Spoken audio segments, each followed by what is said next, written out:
Hello, HERkys Voice listeners. I'm excited to share with you that the University of Iowa Athletic Department will celebrate the 50th anniversary of Title IX, hosting HERkys Walk on Saturday, May 7th at our University of Iowa Francis X. Kreitzmeyer track.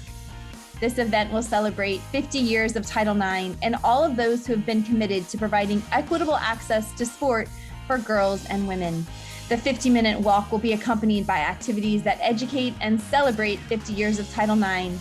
The event will also be a kickoff to a year-long celebration of 50 years of women's athletics at the University of Iowa. For more information on HERkys, the Hawk Walk, our HERkys community, and events surrounding 50 years of Title IX and 50 years of Iowa women's athletics, visit hawkeyesports.com/HERkys. And now, back to this week's episode of HERkys Voice. This is HERkys Voice, a conversation with special Hawkeye guests focusing on the stories and people behind Hawkeye athletics. Now, here's the host of HERkys Voice, Iowa women's tennis coach, Sasha Schmid. Welcome to HERkys Voice. Amy Wilson is the NCAA Managing Director of Inclusion. She is an expert on gender equity and Title IX. She earned her PhD in Health and Sports Studies from the University of Iowa, where she is known as Dr. Christine Grant's final PhD student. Her relationship with Dr. Grant was so meaningful both professionally and personally. Amy is in town to conduct interviews on an upcoming documentary on Dr. Christine Grant's life. And I had the opportunity to sit down with her and ask her questions about the history and legacy of Dr. Christine Grant and hear some wonderful stories about their personal relationship and the call to action for all of us to fulfill the amazing life and legacy of Dr. Christine Grant going forward. I could have talked to Amy for hours and hours. I hope you enjoy this conversation as much as I did. Take a listen to Amy Wilson.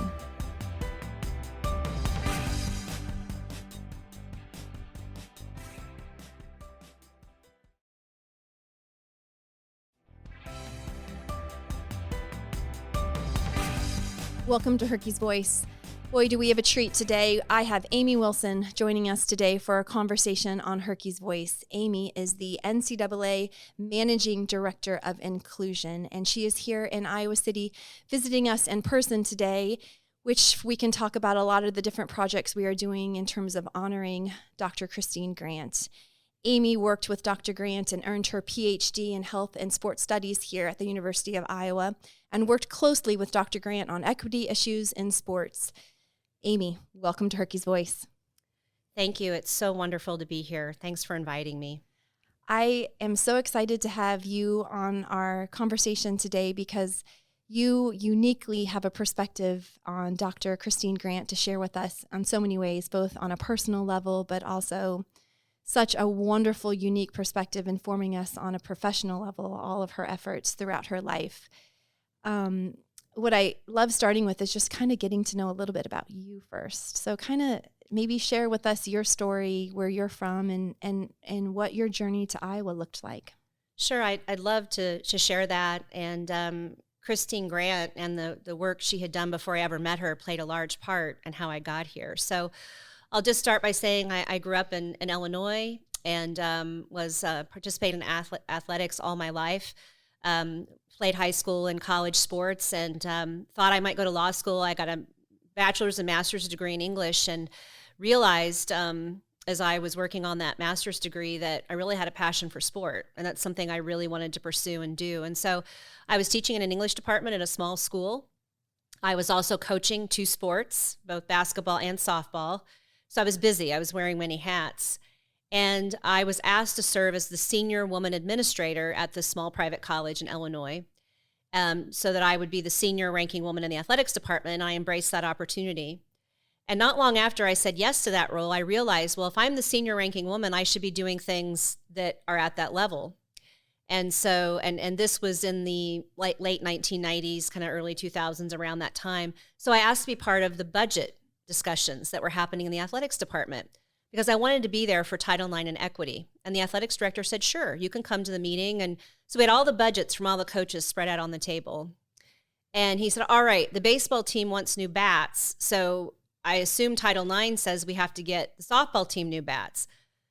And I just sort of sat there for a minute. I thought, well, that doesn't necessarily make sense. But he said, well, run down the hallway and ask the softball coach about bats. So I ran down the hallway. Let me just get right to the point. I ran up and down that hallway all day, asking the coaches questions. And at the end of the day, I was beyond frustrated. And I went back to my office and I realized I had failed that day because I thought I understood this law and what Title IX meant and how gender equity worked in athletics. But when it came down to the nuts and bolts and actually trying to make an impact, I did not understand it. And I missed a really important opportunity that day. And it wasn't that I didn't get to continue to talk about budget decisions or that I didn't get to kind of make up for that. But I will say that 2 days after that, there was in the NCAA News, when it used to be an actual paper copy, one of my assistant coaches put it on my desk, and there was a front page story about Christine Grant retiring as the women's athletic director at Iowa in the early 2000s, but also then continuing to teach in the Department of Health and Sports Studies. And it told the story of not only all that she contributed to Iowa from 1973 to 2000 as the women's athletic director, but also the impact she had had nationally as a leading spokesperson on Title IX and gender equity and making sure we all knew the facts and the data. And I read that story and I just had this feeling come over me. And I thought, if I learned from this leader, I would never have another experience like I had at that table that day. I would not fail. I would be ready to be a change maker and to make a difference. And so it was kind of in that moment that I thought, I'm going to quit my full-time job and I'm going to be a student again. So I was in my mid-20s at the time and made that decision to come to Iowa. So it was really that article. And then Christine Grant was the thing that got me here. And then we can talk about all the other wonderful people and leaders and mentors and professors I got to have by just coming here for Dr. Grant. So it was a really wonderful experience, but that's how I ended up here. And so I studied with her from 2004 to 2008, and then went back to Illinois and earned tenure as a professor, worked on that as I was finishing my dissertation. But I am known as this is her title for me. And I just turned 50, so I'm not a young woman, but I will always be known as her last PhD student. And someone said to me, does that make you feel funny or bothered? I'm like, no, it's the title I love the most, right? Of being her last PhD student and then a person that she could say, please continue this work for me. So that's how I ended up at Iowa and got here. And so, and then decided to go to the NCAA to work on diversity, equity, and inclusion issues at her guidance and saying, there is no bigger national platform you could have to make a difference. And so she helped me also to make that decision. I have so much to talk to you about. This is so exciting. And your story and the way that threaded together and led you here at that exact moment, because I do think that Dr. Grant was at a point in her life where she was so ready to have somebody like you who was hungry to learn and really take in and absorb all of the information, in terms of her historical life and where we were at in the progression of Title IX legislation. And then also to be able to, in some metaphorical way, pass the torch. Can you talk a little bit about when you first met Dr. Grant, what your impressions were of her and how your relationship grew, of course, professionally through the education of Title IX and her work in equity issues, but also on such a wonderful, special, personal way? Yeah, I'd be glad to do that. I did drive from Illinois to Iowa just to look around before I applied. And I think I was with her for 3 minutes total. She was very direct. Who are you and why do you want to be here? Are you serious about this? What are your grades? What do you hope to get out of being here? And I answered the questions and she nodded. She said, apply. And then maybe I'll hope to see you in the fall. So I think I got a minute with her for about every hour I drove to get here. But it was enough for me to feel like, all right, let's move forward doing this. And so I was beyond excited to get here. And my first semester, I focused on school and kind of getting situated, but I was very fortunate to have an internship with her my second semester. And there's a funny story on this one.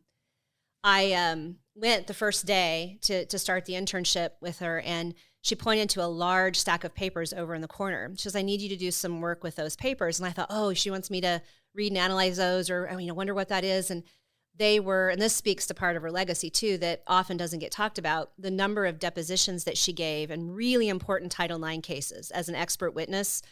And, that there were a lot of attorneys trying to trick her up or trying to make, have her say the wrong thing that would end up with a ruling that not in favor of Title IX.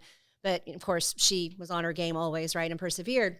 And she said, I need you to shred those. They can't just sit there. They're confidential information. So I thought, all right, I can do that. Well, her paper shredder was ancient, and I kind of figured out how to turn it on, and I was like, there's a lot of paper here. So in my nervousness of just being in the same room with her and finally starting this internship, I overfed the paper shredder, and it started to smoke a little bit. And pretty soon the office is full of smoke. So I'm just dying inside because I'm thinking I finally get to be with her in this room. It's first impressions are everything. And I filled her office with smoke, and she was kind of looking over at me like, what are you doing? The other grad students, we were over in the field house, on the first floor of the field house, were walking by and were snickering. They were like, and so I'm like, okay, Amy, get it together. So I got the smoke under control and started feeding less paper. And, and I thought, I'll do whatever this woman needs me to do. I just want to be in her presence and soak in whatever I can. But, we may have started shredding paper, but within a week or two, she said to me, Iowa is going through its INSAE certification. That program no longer exists, but before, every school had to go through a really intense certification process, and one component was equity. And she said, we really need a survey if we're going to get to the heart of student-athlete treatment issues. And she said, do you think that we could work on that? It was a Friday afternoon. And she said, do you think you could have something for me on Monday to start to look at?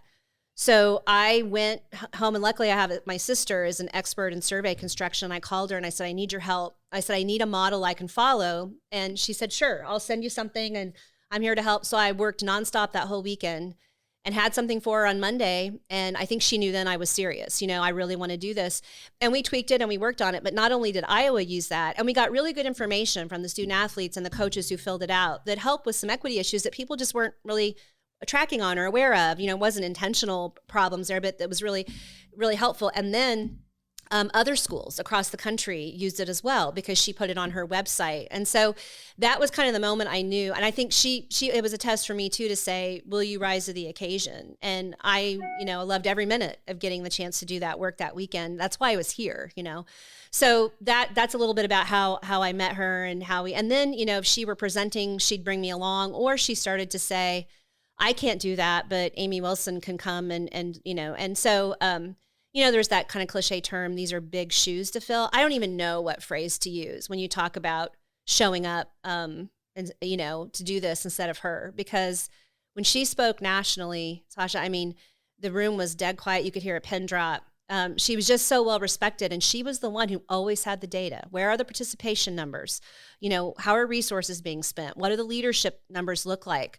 For girls and women across athletics? She had the data. So anyway, it was an honor to get to learn from her and to continue to work on projects with her in the time I was here in Iowa City and then beyond, right? So when I think about her ability to make an impact, from late 60s on into even 2008 when you guys were working together and up until literally she passed away, she did have a unique ability to communicate in a way that, even though when she was walking into a room where maybe not everybody in that room was going to agree with her, or she was going to have a message that might be difficult to convey, I was always, so inspired by the way that she allowed her message to be received. She had that Scottish accent. Oh. She could kind of be off-putting. Do you think it was the combination of her personality, of the way she conveyed a message, and the fact that she was always armed with stats? I do. I think you just summarized that really well. She made sure that she knew that information better than anyone. The time that she gave to preparation and knowing the data and looking through it, that was a lesson I learned from her, and you're right. Her delivery, the way she would pause, and, she would put out a statistic or a fact. One I can share with you that's true today is that the number of girls playing high school sports is still not where the number of boys were when Title IX was passed in 1972. Wow. That's true today. So she would drop a nugget like that and then just not say anything for a bit. And then she'd follow with, can you believe that? Can you imagine that? And she just really forced people to mull over that in her head. Sometimes when we give too much data or too many facts, just back to back to back, it's lost on people, especially if you don't have a visual in front of them or all the numbers start to run together. But it was a lot about her delivery. And then I'll just make one other comment. I think sometimes she was so effective as a speaker because she was such a phenomenal listener. You know, she didn't have to be the first one to speak in a room.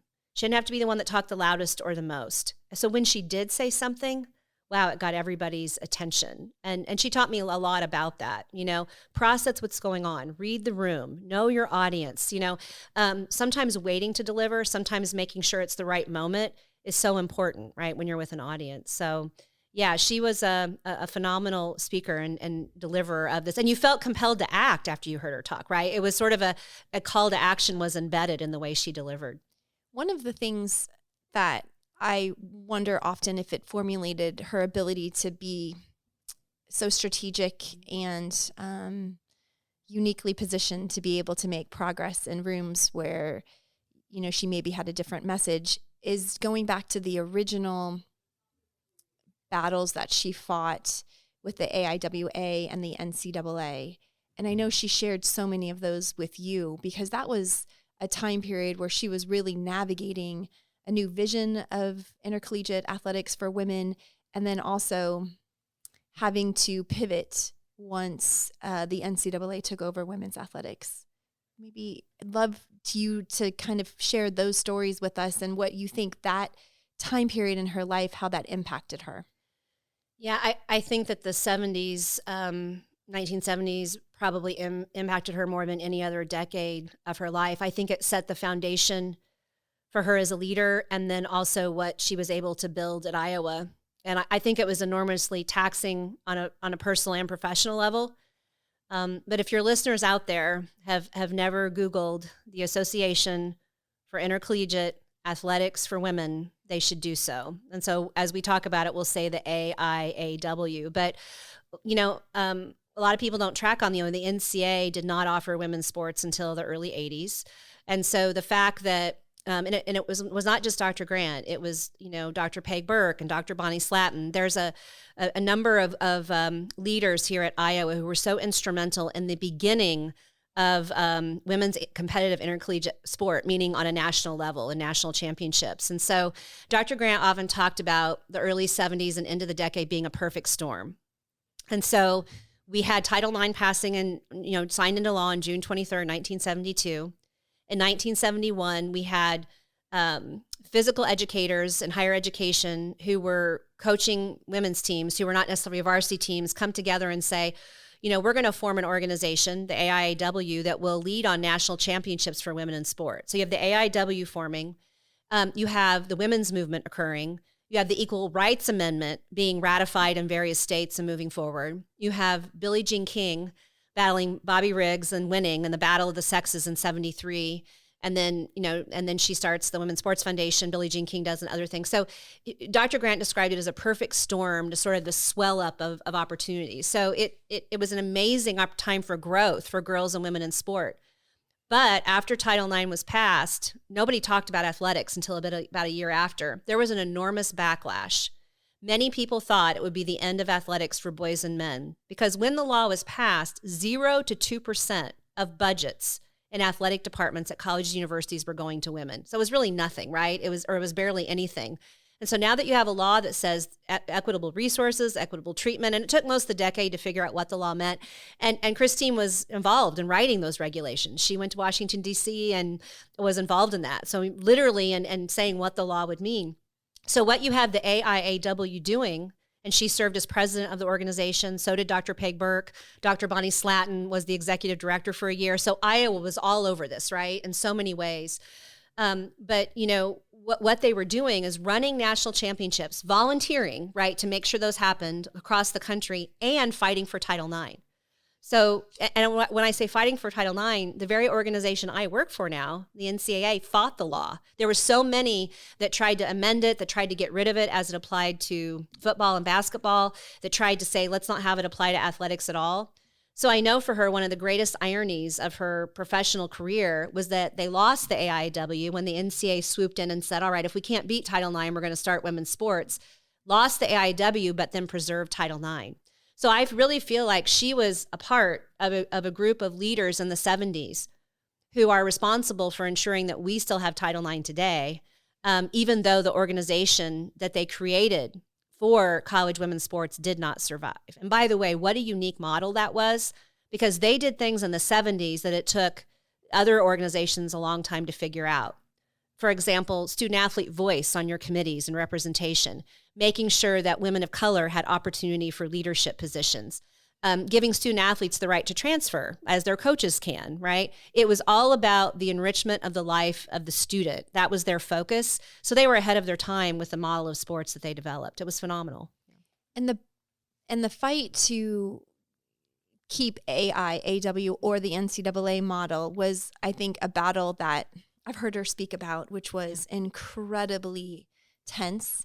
She was at the mercy of the vote of athletic directors and which way this was going to go. And I think she was so proud of the work that the AIAW had done and the model that they had created, and very worried that maybe the NCAA model would not be able to match the progress that they had made. What was that like when she would talk to you about that time period? And I think this is a story that not as many people really know or understand, where she could felt like they may have lost a battle in that, but did preserve Title IX. How did she recover? Because I know she was the leader and definitely took the loss of the AIAW as something that was very difficult in her professional life. Yeah, it absolutely was. So I remember one time we were sitting in her living room over in her house in Coralville and just talking about this. It was when I was working on my dissertation, because I wrote the dissertation on the AIW. And by the way, part of the title of my dissertation is that this is a saga of power, money, and sex. It really, wow. It really is. And so she said to me about the 70s, that whole decade, that she got 3 weeks in that whole decade where she was able to just pause for a moment and to catch her breath, and felt like she could let her guard down. And those 3 weeks, I believe, were in December of 1979. And that was from the time when the regs for Title IX were out, meaning, okay, we're clear now what this means. And it was before the NCAA convention in January of 1980, where there would be the first vote by the NCAA to offer women's championships. And they just started with Division II and III. And she said for that whole time period, that was the only time where she felt like just for a second we're there. But then here comes that vote. And to live a life, both personally and professionally, where you're working that hard and constantly fighting that battle, was something that really resonated with me, that she noted just 3 weeks of a break. And, she was one who stood on the convention floor and read a really eloquent speech. It's in the archives here about, please don't do this, because women are governing women's sports and we're doing a great job. A lot of people don't know they had just signed a $1 million contract with NBC to not only put Division I sports on TV, but Division II and III as well. And they were finally going to have some funds where they could start paying teams' ways to those national championships at a greater level, because that was the attraction from the NCAA, right? If schools went that way, the NCAA had more money and power and was able to do that. So when she read that speech, Sasha, from the convention floor, she was catcalled. She, was shouted. They hurled names at her. They were drawing caricatures of her where they were sitting. She was really attacked for speaking up and standing up for the AIW. And to her credit, and other women who were part of that organization, they could have walked away. They could have said, I'm done. I did what I could in the 70s, but they regrouped, they recovered. And then I'll use the word infiltrated. I think she would like that word. They got on committees in the NCAA, and they started pushing the NCAA towards things the AIW model had. So, they had to kind of get their bearings and but they didn't give up, right? They thought, if this is the system from which we're going to work, then we're gonna try to effectuate change in that system. We're not gonna walk away. So yeah, the 70s and her involvement with AIW, I think, were the most enriching time of her life. And again, set the foundation for success at Iowa, but were also the most challenging, without a doubt. And I've thought often about her, thinking back on terms of the progress that organization had made, and how you have to be so resilient to take disappointments like that.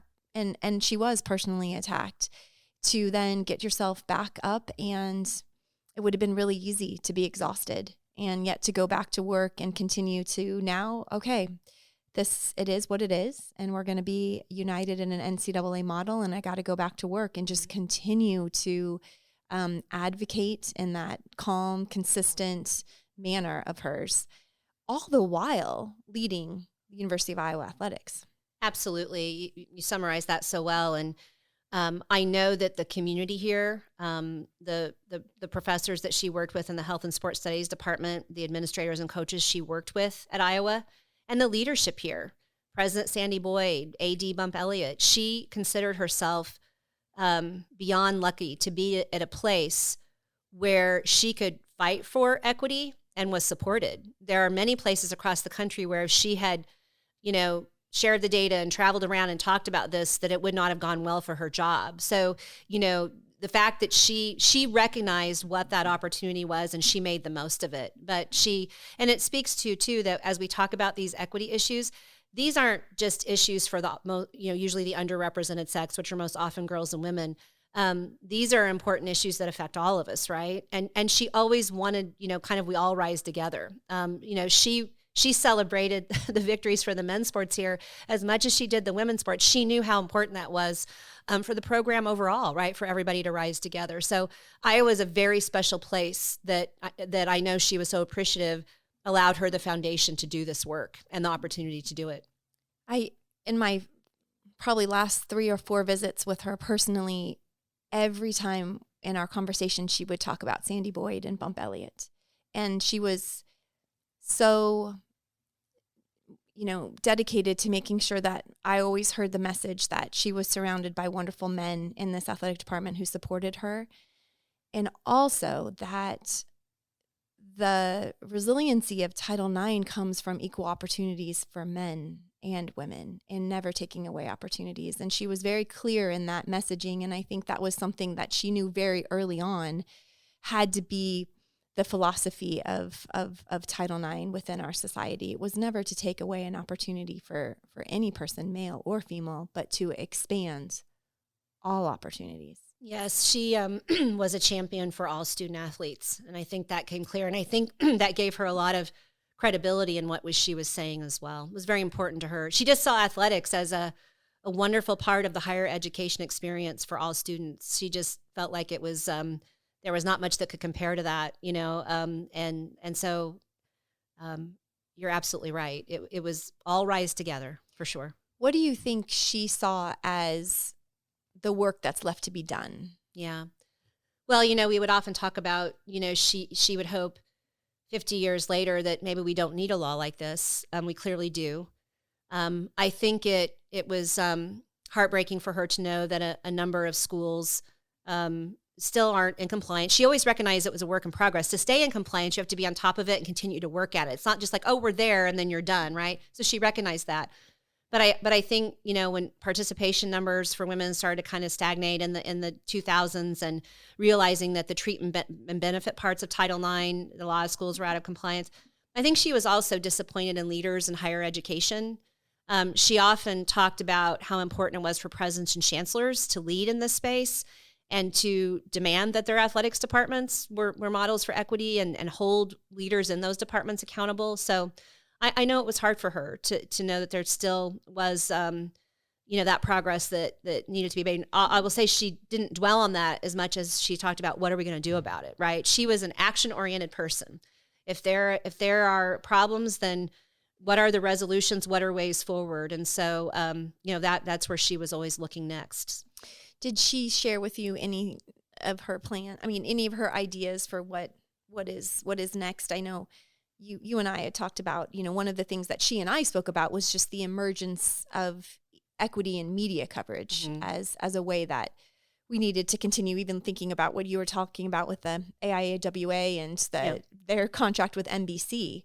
How forward thinking that was at that moment now in terms of just being able to have more equity in TV coverage and TV times. That was something that I know she and I had spoken about.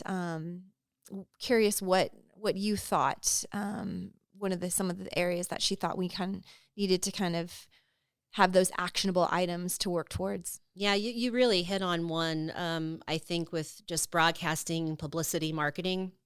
That's an area under Title IX, for sure, in the treatment and benefits area. And so she was always very concerned about that. You and I were just talking earlier, one of her proudest moments was getting cited by the fire marshal in the late 80s. It's a famous story in Iowa. I think most people have heard it, that you had too many people in Carver Hawkeye Arena for a women's basketball game. And she was a rule follower, right? She respected rule of law more than anybody I think I know, but she didn't mind getting in trouble for that one. But no, she talked about that a lot. And she had grad students and was very pleased that grad students in the department she taught in were doing analyses of the media and the disproportionate coverage between men and women. And so I know when she saw things like ESPNW being developed or other, but there were important steps. And so she realized that I think she firmly believed if you get it out there and you show people what this is and you get to experience it, you're going to fall in love with it. Much like, you can look at teams across the women's teams across the Iowa's athletic department and see people falling in love with that, right? And coming to this podcast that you're doing where you're sharing and people are getting a chance to know more. I mean, when people are invited in and get to see it, they often want to be part of it, right? So no, that was very important to her, without a doubt. And I think too, that she really wanted, one of the things that got done, has been achieved while I was at the NCA, is that one of our membership committees proposed. When I say that, we have 4 different committees that work on diversity, equity, and inclusion, one of them being a gender equity task force. And that task force proposed that Division I needs to do a diversity, equity, inclusion review at least once every 4 years. And you don't have to turn it into the NCAA like the old certification model, but your president and your AD have to sign off that you've done this DE&I review. And I know when I came to see her a few years ago and told her that had gotten passed, and many people told me we'd never get it through, and we did, she was ecstatic because she was all about accountability. If you're not tracking on how you're doing and you don't have a strategic plan for where you're going, then you're not really committed to this when it comes to equity. So, she taught us strategic planning in her athletic admin courses, and we didn't have to just know it. We had to fill 2 or 3 blue composition books with the whole process and show that we knew it inside and out. And you've got to know who's doing it, how much it's going to cost, when is it going to get done, what does success look like? And she wanted to see schools really owning that in athletics as part of their planning and moving forward. So I know that she felt like if that didn't happen, we weren't really going to see progress, right? You can't just hope that works out. You have to have a clear plan. So much work, tenacity, resiliency going into all of these efforts. And I know that, there's that famous quote, people thought girls don't want to play sports. I don't believe that. Can you imagine that? Right. But I think she instinctively knew that it was so much larger than the sport. And why was it so important to never give up on equal opportunity in sport to her? Yeah, it was beyond sport. And I'll just note that in 2017, I invited her at Title IX's 45th anniversary. The NCAA has an annual inclusion forum. So it's a diversity, equity, and inclusion event, probably the premier one in intercollegiate athletics. And she came along with Dr. Charlotte West, her very dear friend, former AIW president, longtime women's athletic director at SIU Carbondale. And they were 2 that had traveled the country. Charlotte West doing the history of kind of Title IX and women's sport, telling the story, including the AIW, and then Christine would follow with all the data, right? So it was like this power pack so I had them there, and it was the last time they presented together. And I think they knew that it probably would be the last time that they were on a stage together. And what was really interesting, and for anybody who's interested in that, it is available on the NCAA YouTube site. So if you Google Dr. Grant's name and NCAA on YouTube, you'll find this presentation. But she talked about Title IX and athletics, but wow, she went beyond that. She talked about, it became then her just her goal to think about leadership more broadly. And she would started to have data on women, leadership by women across the world in terms of politics and how many, women leaders there were and where the USA ranked and all of that. She started thinking about just how women were treated around the world and problems with sexual violence and, all sorts of things. She saw this as a much bigger issue for women and the way that they were treated. And you know, it was really interesting to see her view expand so far beyond sports. And so that really resonated with me, that sports are a key part of this, but we're talking about, you know, many much, you know, larger issues even related to equity, and how the world will be a much better, safer, more prosperous place if we're thinking about this more broadly for all people. Yes. So well put. And I think that's, you know, when I think about the impact one person can have, and what a gift she was to the United States, to the University of Iowa, to Iowa City. And I think of her in so many ways as in my mind, I see this just like really strong, resilient rock. And it's this rock that just kind of was set down in Iowa City, Iowa, and the ripple effect of her throughout the world. Mm-hmm. And it's so much a source of tremendous pride for me that she was here and has this legacy to the University of Iowa Athletic Department. And it really, you know, comes profound for me in so many ways, especially after we've lost her now. Mm-hmm. And I mean, amazing to think that, you know, we lost Dr. Grant on December 31st last year, and then this year now is 50 years of Title IX. Next year is 50 years of Iowa women's athletics. 3 huge moments in time, which I think are the source of so much reflection in me as we kind of look at what's happened in the past, and then also with the lens towards the future. I know you had some really wonderful final visits with her. Mm-hmm. I'd love to kind of, you know, in that type of broadening out of perspective. And she was really thoughtful always, but especially in these last conversations at the end of her life. What was your experience like with that, Amy? Yeah, well, I appreciate you asking that. I came last fall for Fridays and cheered on Iowa as they had a great opening football win against Indiana, big win, right? And I was asked to come to be part of a panel that honored Christine and Bump Elliott at Fridays.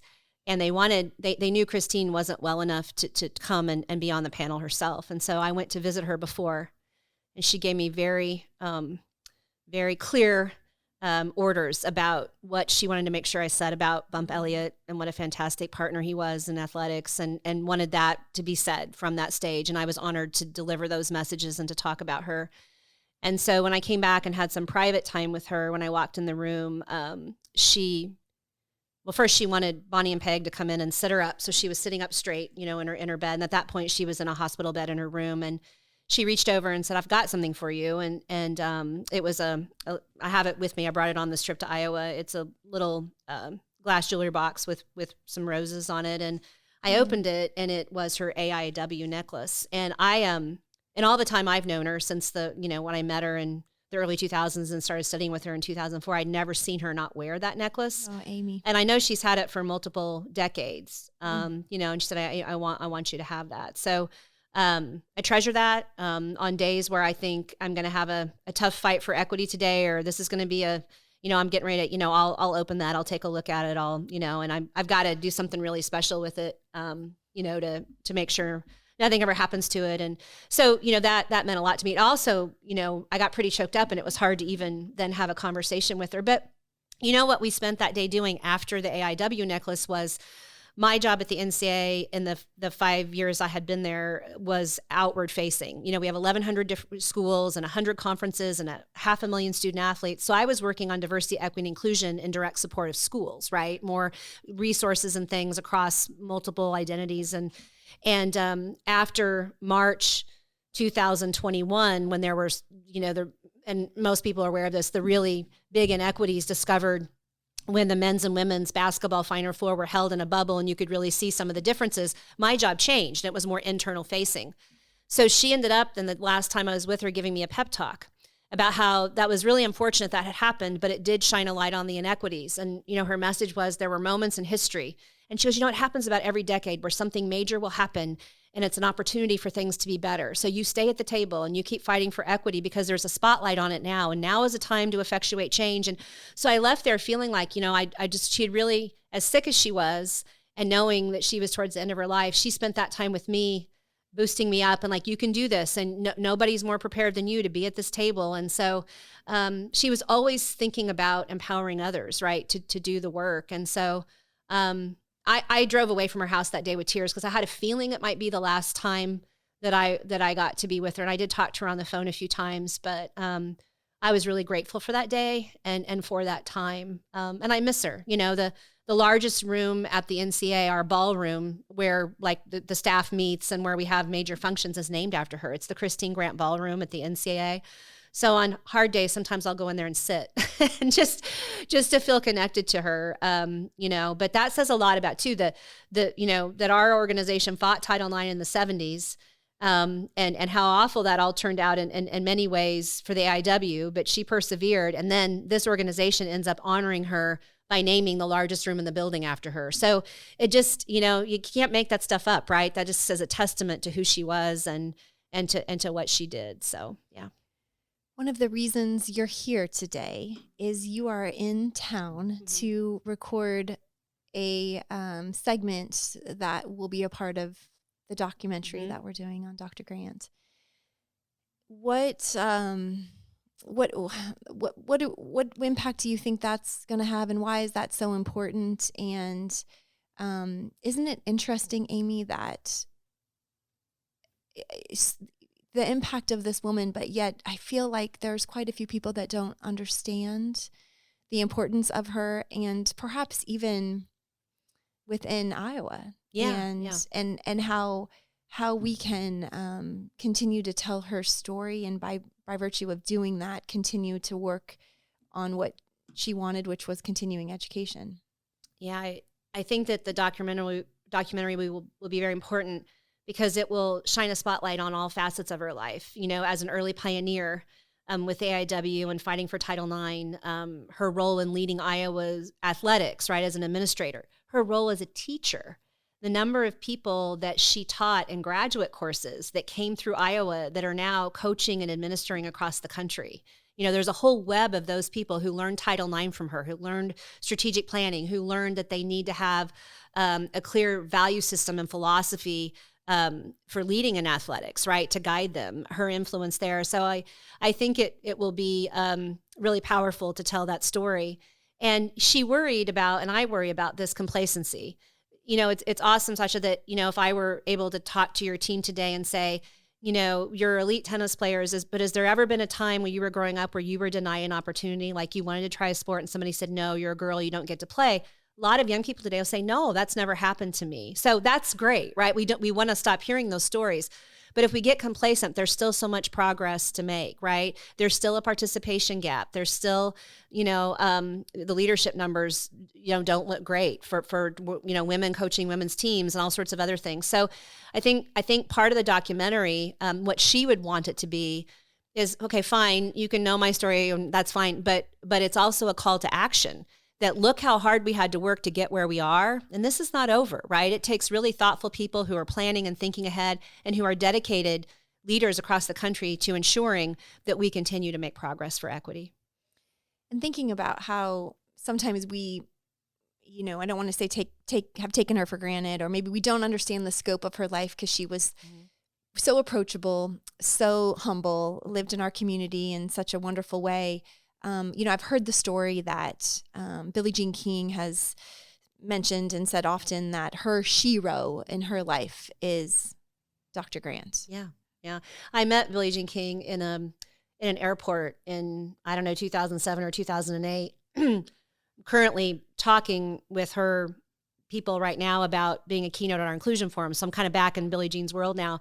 But absolutely, when I met Billie Jean King, I said to her, well, first of all, you're one of my heroes. And I said, and she asked me, well, what are you doing right now? And I said, I'm studying with Christine Grant at the University of Iowa. And I'll never forget, she was eating a cheeseburger. I had bad timing when I went up to say hello to her because she'd just taken a bite of her cheeseburger. But oops, sorry, Billie Jean. But after she swallowed, she said, there is no better thing that you could be doing. You learn from her and then you go make a difference. So even having Billie Jean King say that to me, you know, and I was, you know, here at Iowa studying, and I knew I got it, but that was just another exclamation point of just how well respected she was and, you know, what a difference that she had made. Right. So yeah, absolutely. Oh, So we have wonderful student athletes here at the University of Iowa, wonderful people that are just fired up about Iowa athletics, our listeners. We did sell out the NCAA opening weekend of the NCAA tournament at Carver Hawkeye, and a great legacy and tribute to the original sellout that Dr. Grant oversaw in the 80s.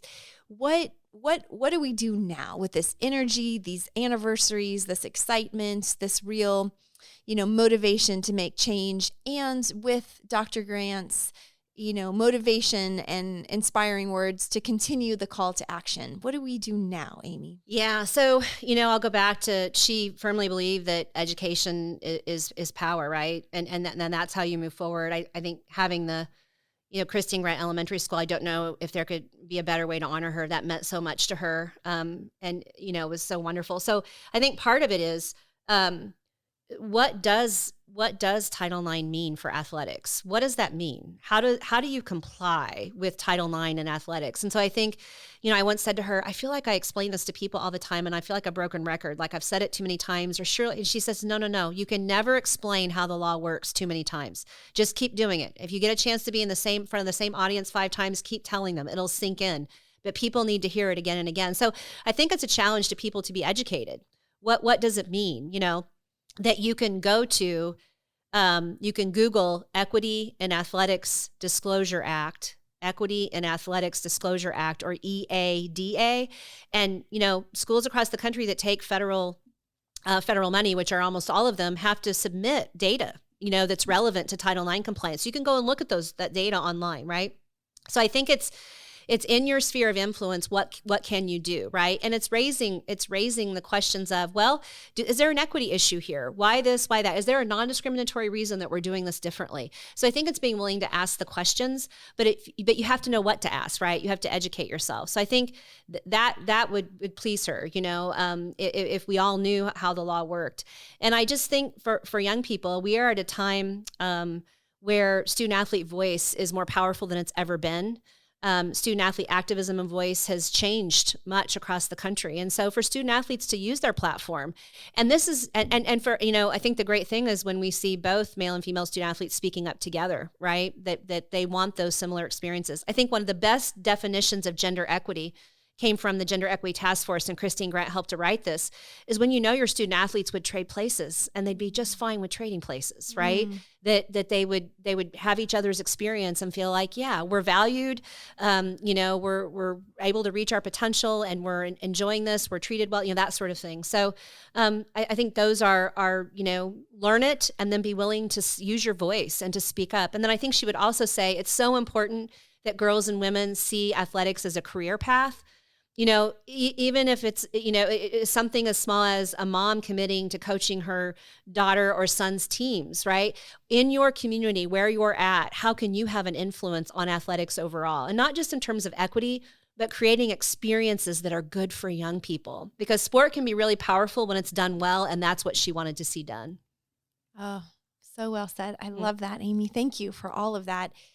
In honor of all that you said in terms of empowering student athletes, I need to get you out of here because you are on your way now to go speak to our field hockey team and speak to them about all of these issues and the legacy of Dr. Grant. I can't imagine she would think anything better than that. Yeah. If she asked me on my trip to Iowa what I was going to do, spending time with student athletes and talking with them about Title IX, I know would be at the top of the list. So I'm honored to do so. Iowa is a very special place for me. It always will be. And I just want to commend the work you're doing on the podcast and how dedicated the coaches across the athletics department have been to her legacy and to making sure that we're honoring her in the coming months. And I'm really looking forward to coming back in May for her memorial service. And I think there'll be a lot of tears, but also just a lot of celebrating of a life well lived and of a difference made that is hard to even put into words. But and the best she would have she would have been like, okay, we'll take some time to to honor me, whatever. But what are you going to do next, right? That is the best way we can honor her legacy is to commit to action again where we have influence to ensure that it is a more equitable world for all. That's what she would have wanted. I think Iowa is so special by virtue of being in the legacy of her life. And it really makes me proud to be a Hawkeye and makes me feel a responsibility to continue to have conversations like this and be reminded of her work and her impact, and continue to do all that we can and honor her. So this has been a fabulous conversation. I can't thank you enough for sitting down with me. I could talk to you forever, Amy. Thank you. All right. I want to let you get out to the field hockey facility and talk to those wonderful student athletes, and look forward to seeing you often in the upcoming months. Thank you, Amy. Oh, thank you so much for having me. I really appreciate it. And I look forward to coming back to Iowa again soon. Thank you. Thank you. Thank you. All right. And as always, go Hawks. This has been HERkys Voice. The mission of the HERkys program is to help our Hawkeye community learn, support, and engage with Iowa women's athletics. To learn more about the HERkys initiative, visit herkys.hawkeyesports.com. Hawkeye fans, remember to hit the subscribe button on your favorite podcast app. Once you become a Fight for Iowa podcast subscriber, you'll automatically receive the latest episodes of the Fight for Iowa podcast, the HERkys Voice podcast, Hawk Talk replays, exclusive game day content, and more. The preceding has been a Learfield presentation on the Hawkeye Sports Network.